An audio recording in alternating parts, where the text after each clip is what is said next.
My name is Oliver Everett. I'm a senior, and I am the president for the puppy club here at McDaniel. And I've been involved since last year. That was my first year living in the house. This is my second year. So the puppy house raises a dog with Canine Companions for Independence, which is an organization based in Santa Rosa, California. So all the puppies are bred there. They have their own breeding program. They've been around since 1975, so they have a really good breeding program. They have very good traits and genes that they, are selecting for. They breed black labs, yellow labs, golden retrievers, and a cross between those three. So they have people who are considered breeders, who are volunteers like us, and they take care of the dog for the first couple weeks. They, have the litter in their homes, and those people all live in California. And then at 8 weeks old, they get shipped all across the country. Once they're there, then there's professional staff who are paid, and they place the puppies with puppy raisers, which is what we are.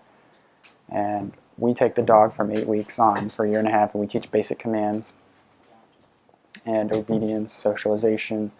We do the training on our own most of the other time. So we go to puppy classes every other Friday.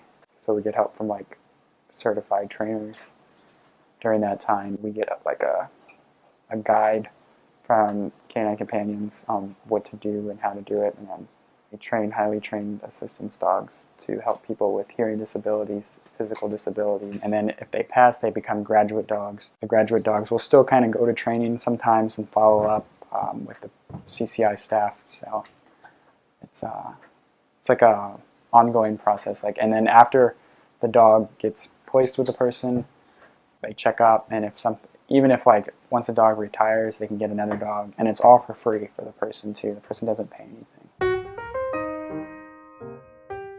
His name's Albie. Albie, come here. And he is almost 14 months old. We've had him since last April. He's a black lab, pure black lab. It's a lot of fun, but he's also stubborn sometimes. But yeah, he knows almost all the commands that he's supposed to know at this point. And he's pretty good about interacting with people. We go to class together. I take him out in public, anywhere I want to go, I can take him pretty much. So that's kind of nice. And he does pretty well. He's bold, very bold. He's not afraid of anything. So, and we try to raise awareness, about what we're doing. Because a lot of people don't know, or they're just, they see a dog in a vest, but they don't know exactly what the vest means. So a lot of people assume that he's a seeing eye dog in training, which he's not. That's the one dog they don't do, because it's just a whole different set of training you're aiming to do. So there's separate organizations that do guide dogs, but we call it assistance dogs rather than service dogs, because service dog is a type of assistance dog. So we have 4 types. We have hearing dogs, skilled companion dogs, facility dogs, and service dogs that they're potentially being trained for. So a lot of people ask us, what's he being trained for right now? And the answer is we don't know. Right now he's just, learning those basic commands. And then when he goes to advanced training, that's when they figure out what the dog is good at, and they put them in a certain program. So he could potentially be one of those 4 types.